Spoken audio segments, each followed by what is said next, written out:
अस्सलाम वालेकुम। बुध का दिन है और तारीख़ है 22 अप्रैल 2026।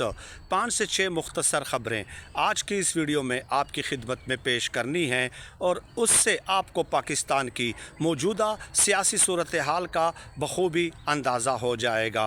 सबसे पहले आगाज़ करते हैं मौलाना फजलुर रहमान साहब से। मौलाना फजलुर रहमान साहब गुज़श्ता कई दिनों से ख़बरों से आउट थे, लेकिन चूँकि एक ज़ीरक सियासतदान हैं, ख़बरों में इन रहना जानते हैं, चुनाचे उन्होंने एक नया शोशा छोड़ दिया है। उनका ये कहना है कि इमरान खान साहब को जेल से रिहा करें और उन्हें सियासी सरगर्मियों की आज़ादी दी जाए। ये उनका बुनियादी हक़ है। वो एक पार्टी के सरबराह हैं कि वो बाहर आकर अपनी पॉलिटिकल एक्टिविटीज़ जारी रखें।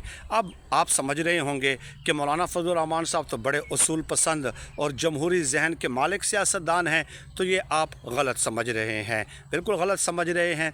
क्योंकि मौलाना फजलुर रहमान साहब ने ये बयान इसलिए दिया है कि देखिए KPK में अब और पूरे पाकिस्तान में इमरान खान साहब के साथ मोहब्बत और अकीदत का इजहार किया जाता है, इसमें तो कोई दो राय नहीं है। अब अगर वो इमरान खान साहब के ख़िलाफ़ कोई बयान देंगे तो उनको पता है कि KPK में उनके 2-3 सीटें जा सकती हैं। चूँकि KPK की आवाम ज़रा जज्बाती भी है, इमोशनल अटैचमेंट ज़्यादा है इमरान खान साहब के साथ, तो इसलिए वो मौलाना फजलुर रहमान साहब के लिए वाह वाह करेंगे कि क्या बात है, मौलाना फजलुर रहमान साहब ने क्या बात कर दी है यार, कितना हम इसको क्या समझ रहे थे, इमरान खान साहब इनके लिए किन अल्फाज का इस्तेमाल करते थे, ये तो कोई चीज़ ही और निकला है। तो इस तरह के ख़यालात का इज़हार ज़ाहिर है मौलाना फजलुर रहमान साहब के मुतालिक होगा।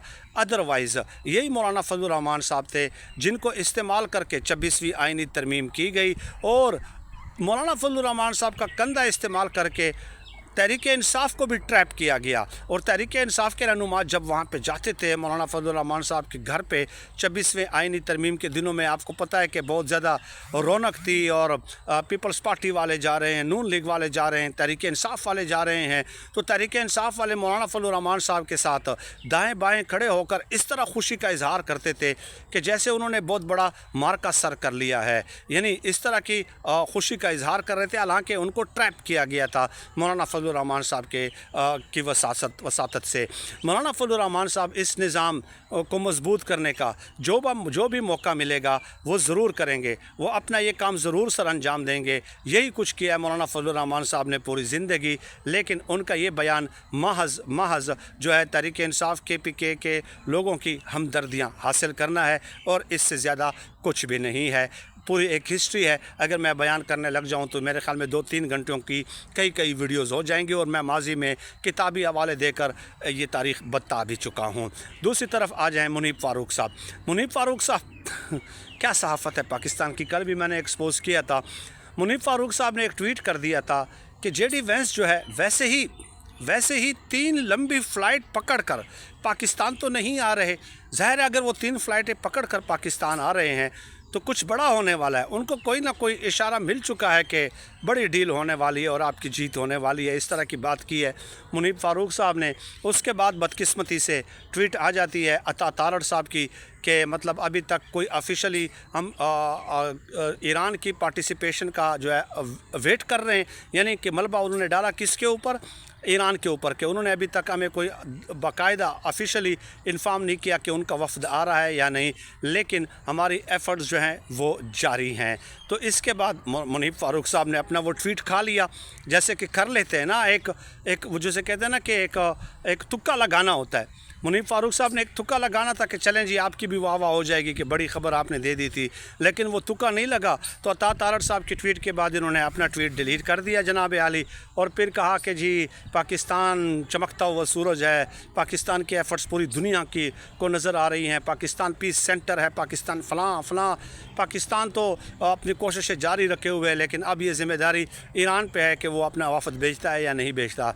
यहाँ भी उन्होंने ईरान को एक दफ़ा फिर टारगेट किया जनाब आली, उसके ऊपर ज़िम्मेदारी डाली और अपना वो ट्वीट खा गए। तो ये है इनकी सहाफ़त। अब क्या कहें यार, तुक्के पे मबनी जो है इनकी सहाफ़त होती है, इसके अलावा तो हम कुछ नहीं कर सकते। तीसरी खबर जो है मुराद सईद साहब को डिनोटिफाई कर दिया था सेनेट से जो है इलेक्शन कमीशन ने, लेकिन चूंकि मौजूदा हुकूमत जो है सेनेट के इलेक्शन नहीं करना चाह रही, क्योंकि उनको लगता है कि ऐसे ना हो कि तहरीक इंसाफ वाले फिर जो है کوئی ایک آدھ سیٹ لینے میں کامیاب ہو جائے، تو اس لیے رات گئے جو ہے الیکشن کمیشن نے ایک بار پھر مراد سعید کو نوٹیفائی کر دیا ہے کہ چلیں الیکشن نہیں ہو رہے تو آپ ہی دوبارہ سینیٹر بن جائیں۔ تو یہ ایک ان کے خوف کا عالم ہے۔ یہ آپ کو میں نے تیسری خبر دی ہے۔ اسلام آباد ہائی کورٹ میں آج عمران خان صاحب اور بشرا بی بی کے کیسز کی ضمانت ہے۔ صبح کے 9 بج رہے ہیں جب میں یہ ویڈیو ریکارڈ کر رہا ہوں۔ اب پتہ نہیں کہ اسلام آباد ہائی کورٹ آج کھلی ہے یا نہیں کھلی، لیکن اگر آج کھل بھی گئی ہو تو ظاہر ہے پھر بھی تاخیری حربے استعمال کرنے کے بہت سارے ہتھ کنڈے ہوتے ہیں، بہت سارے حربے ہوتے ہیں، پھر آج جو ہے اس کو لٹکا دیا جائے گا۔ یہ بات تو نوشتہ دیوار ہے۔ کل رات 5ویں خبر کہ آنسو چھلک رہے تھے علیمہ خانم کی آنکھوں سے، اور وہ یہ کہہ رہی تھی کہ میرے بھائی کی آنکھ جو ہے وہ سیاست نہیں ہے۔ گویا یہ بے بسی کا اظہار تھا اور تحریک انصاف کی قیادت پہ بے بسی کا اظہار تھا۔ ظاہر ہے وہ طاقتوروں کے سامنے تو ان کے آنسو نہیں نکل رہے تھے کہ اپنے ہی میرا ساتھ نہیں دے رہے، اپنی ہی جماعت کے لوگ میرا ساتھ نہیں دے رہے۔ مردان میں جلسے کرتے ہیں، بڑے بڑی جوشیلی اور جذباتی تقاریر تو یہ کر لیتے ہیں، لیکن میرے ساتھ آ کر سڑک پہ کوئی نہیں بیٹھتا۔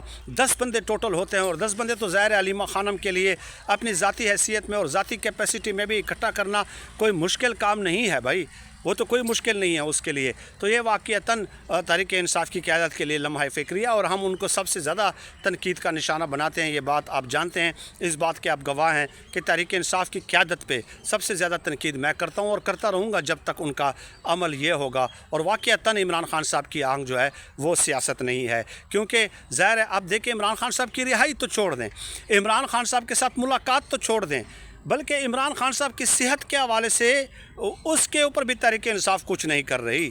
اس کے اوپر ایفرٹس تو نظر آنی چاہیے نا۔ دیکھو نتیجہ جو بھی برآمد ہوتا ہے وہ تو ہو جائے۔ اب چھٹی خبر کی طرف آ جائیں۔ 2 مئی کو مینار پاکستان پہ جلسے کے لیے تحریک انصاف نے جو ہے وہ درخواست دے دی ہے پنجاب حکومت کو کہ ہم 2 مئی کو یہاں پہ جلسہ کرنا چاہ رہے ہیں۔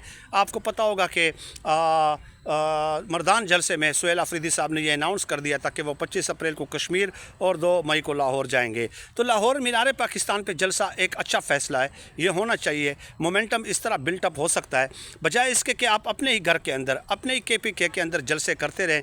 وہ تو عوام آلریڈی عمران خان صاحب کے ساتھ کمیٹڈ ہیں اور آپ کی آواز پہ لبیک کرنے کے لیے تیار ہیں، لیکن یہاں پہ یہ بڑے بڑے جو شہر ہیں نا، اس میں اگر آپ مومنٹم بلٹ اپ کرتے ہیں تو یہ ایک مستحسن فیصلہ ہے اور اس کی ہم حمایت کرتے ہیں، اور اس ایک فیصلے پہ ظاہر ہے میں تنقید نہیں کروں گا۔ باقی جو ہے میں سہیل آفریدی صاحب پہ بھی تنقید کا سلسلہ ڈیفینیٹلی جاری رکھوں گا۔ تو یہ 7 سے 8 خبریں تھیں جو مختصراً آپ کے سامنے میں نے اس ویڈیو میں پیش کی ہیں۔